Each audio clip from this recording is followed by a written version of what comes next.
Assalamu alaikum wa rahmatullahi ta'ala wa barakatuh.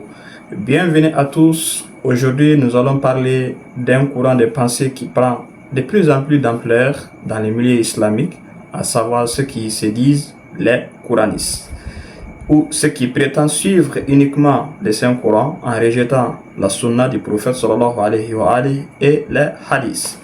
Mais est-ce réellement une voie légitime? Et que dit le Saint-Coran lui-même à ce sujet et que disent les plus grands savants musulmans chiites? Installez-vous et bienvenue à vous tous. Inch'Allah, abonnez-vous et likez et partagez. Les couranistes affirment que le Saint-Coran est complet et autosuffisant. Les hadiths sont sujets à falsification et donc non fiables selon eux. Le seul vrai islam est celui basé uniquement sur les textes coraniques. Mais cette position est-elle cohérente avec le message même du Saint-Coran? C'est ce que nous allons essayer de décortiquer. La première des choses, ce que nous devons comprendre est que le Coran lui-même ordonne explicitement de suivre le prophète Muhammad sallallahu alayhi wa alihi, pas seulement le texte du Saint-Coran. Vous partez dans la sourate 59, verset 7. Allah subhanahu wa ta'ala dit: ce que les messagers vous donnent, prenez-le, et ce qu'il vous interdit, abstenez-vous-en. Je vous donne encore une autre sourate, sourate 4, verset 80.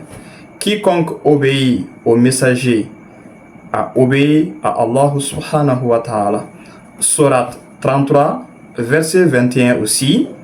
Allah subhanahu wa ta'ala dit: en effet, vous avez dans les messagers d'Allah un excellent modèle. Nous partons encore dans la sourate 3, verset 31. Allah subhanahu wa ta'ala dit: si vous aimez vraiment Allah, suivez Allah et vous aimerez alors. Donc, selon le Coran lui-même, le prophète Muhammad sallallahu alayhi wa alihi est une condition de l'obéissance à Dieu. Donc, il n'y a pas deux chemins à suivre. Maintenant, même si le Coran contient les principes, mais il ne les détaille pas, c'est ce que certains n'arrivent pas à comprendre, comme par exemple les nombres d'unités, les rak'ah dans les prières, la zakat, les types de montants et les conditions ne sont pas cités dans le Saint-Coran. Les détails du hajj, du jeûne, des transactions, des peines juridiques, etc., j'en passe, ne sont pas détaillés dans le Saint-Coran. Quand vous partez dans la sourate 16, verset 44, Allah subhanahu wa ta'ala dit: nous avons fait descendre les rappels sur toi, ô Muhammad, afin que tu expliques clairement aux gens ce qui a fait descendre pour eux. Donc, l'explication du Coran fait partie de la mission prophétique. Maintenant, et cette explication, c'est ce qu'on appelle la sunna, les hadiths authentiques, la tradition prophétique transmise, authentique. Donc, là, tout est clair ici. Oui, on n'en disconvient pas. Il y a eu des hadiths inventés, c'est pourquoi les savants musulmans ont développé une science très rigoureuse, à savoir la science de transmetteur ou ilmu al-rijal en arabe. L'analyse de la chaîne de transmission qu'on appelle en arabe isnad, les classements sahih, hasan, daif, maudou, etc. Tout cela, c'est les terminologies dans la science des hadiths. Et ces sciences n'existent pas chez les couranistes et rejettent tout en bloc, sans méthode, sans discipline et sans chaîne. Donc, vous allez comprendre que là, c'est pas basé sur la science ni la logique. Maintenant, ils brisent l'héritier de la communauté en suivant cette pensée, en disant que nous allons prendre seulement le Saint-Coran. Non seulement ils réduisent l'islam à des interprétations individuelles, non seulement ils vont ouvrir encore la voie à toutes sortes de déformations. Certains vont jusqu'à dire que la prière n'est pas obligatoire, que le jeûne n'est pas que l'on croit, etc., etc. L'imam Ali alayhi salam disait: le Saint-Coran est un texte silencieux. Ce sont les hommes qui le font parler.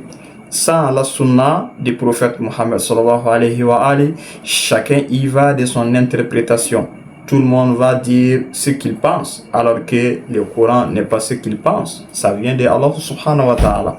Tous les grands savants musulmans, que ce soit chiites ou sunnites, depuis les compagnons jusqu'aux imams, ont transmis et utilisé les hadiths authentiques comme source complémentaire du Saint-Coran.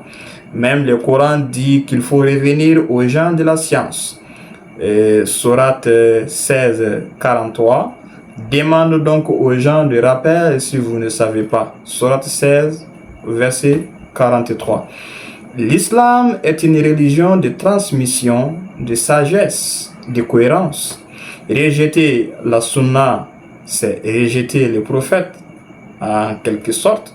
Et rejeter le prophète, c'est désobéir à Allah subhanahu wa ta'ala. Donc, en conclusion, ce que nous aurons édifié nos auditeurs, c'est de méfier des discours séduisants mais creux. Revenons aux sources authentiques et à la voix des savants sincères. C'est ce qui est mieux pour nous et pour l'islam. Wassalamu alaikum wa rahmatullahi ta'ala wa barakatuh.